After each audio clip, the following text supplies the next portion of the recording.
Chaque citoyen doit se sentir responsable du devenir de l'ensemble dont il est solidaire et répondre à sa propre conscience. Ai-je fait ce que je devais? Me suis-je forcé de faire mieux chaque jour? Félix Houphouët-Boigny. Dans cette dernière vidéo du mois d'août, comme nous l'avons dit la semaine dernière, nous allons esquisser, sous forme de récapitulatif, le portrait de l'homme prudent. Qu'est-ce qu'un homme prudent? À quel moment peut-on dire qu'un homme est prudent? Et cela de façon non exhaustive, bien sûr. Un homme prudent prend du temps avant d'agir, mais pas plus de temps qu'il ne faut. Un homme prudent respecte également la ponctualité et l'exactitude. Un homme prudent ne tombe pas dans la précipitation, ni au contraire ne remet ce qu'il a à faire plus tard. Un homme prudent examine soigneusement les circonstances et juge de ses propres capacités afin de décider ou agir au moment favorable, évitant de se fier à la chance ou au hasard. Un homme prudent agit de façon utile, à bon escient. Un homme prudent arrive à faire souvent le bilan de ses expériences, à reconnaître ses erreurs, sachant que sa personnalité n'est pas parfaite, et à tirer profit tant de ses succès que de ses échecs. Un homme prudent a la conscience toujours en éveil, qui lui permet de rester toujours vigilant, sans verser dans la méfiance ou le scepticisme. Un homme prudent s'exerce au discernement par rapport aux événements qui se produisent dans la société et dans sa vie. Il reste lucide, serein et suit la voie qu'il s'est tracée. Un homme prudent se montre prévoyant et évite de décider ou d'agir sous l'effet de ses émotions. Un homme prudent n'est pas naïf, mais réaliste. Il tient compte de la réalité. Un homme prudent sait demander conseil aux personnes compétentes et sages. Un homme prudent ne prend pas de décisions brusques, mais délibère toujours avant de décider.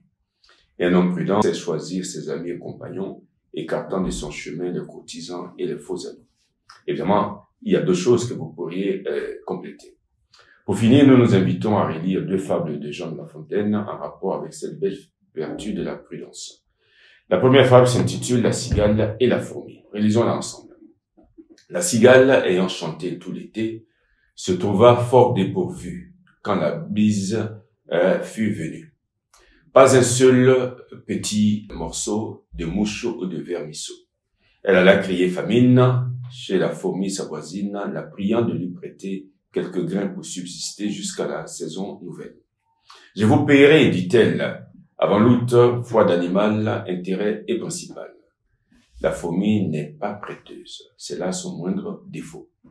Que faisiez-vous au temps chaud, dit-elle à l'emprunteuse. Nuit et jour, à tout venant, je chantais, ne vous en déplaise.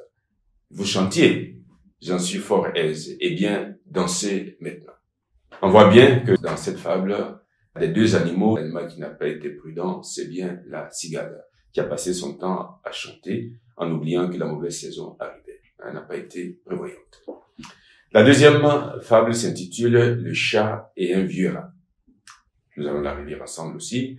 J'ai lu chez un conteur de fables qu'un second Roudillard, l'Alexandre des chats, l'Attila, le fléau des rats, rendait ces derniers misérables. J'ai lu, dis-je, en certains auteurs, que ce chat exterminateur, vrai cybère, était craint une lieue à la ronde.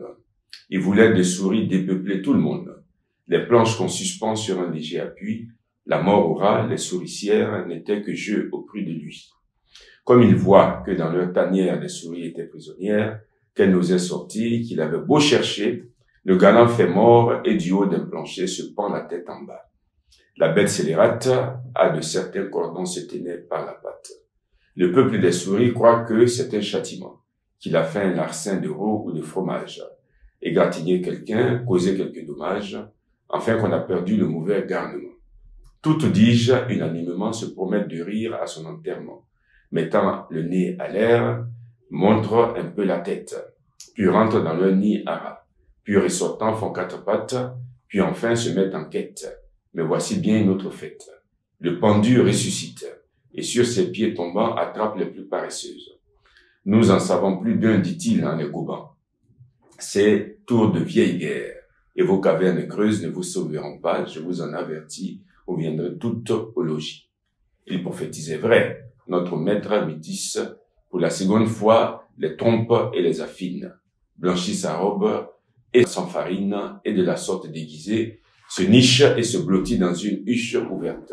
Ce fut à lui bien avisé. La jante, droite au menu, s'en vient chercher sa perte. Un rat sans plus s'abstient d'aller flairer autour. C'était un vieux routier, il savait plus d'un tour. Même il avait perdu sa queue à la bataille. Ce bloc enfariné ne me dit rien qui vaille, s'écria-t-il de loin au général des chats. Je soupçonne dessous encore quelques machines, rien ne te sert d'être farine. Car quand tu seras sac, je ne m'approcherai pas. C'était bien dit à lui, j'approuve sa prudence. Il était expérimenté et savait que la méfiance est mère de sûreté. Autrement dit, la prudence est mère de sûreté. Alors donc, à la fin de cette série de vidéos consacrées à la prudence, comme nous le faisons chaque fois, nous invitons tous les citoyens à être prudents, à décider avec prudence et à vivre avec prudence les uns avec les autres pour une vie citoyenne pleine, réussie et paisible.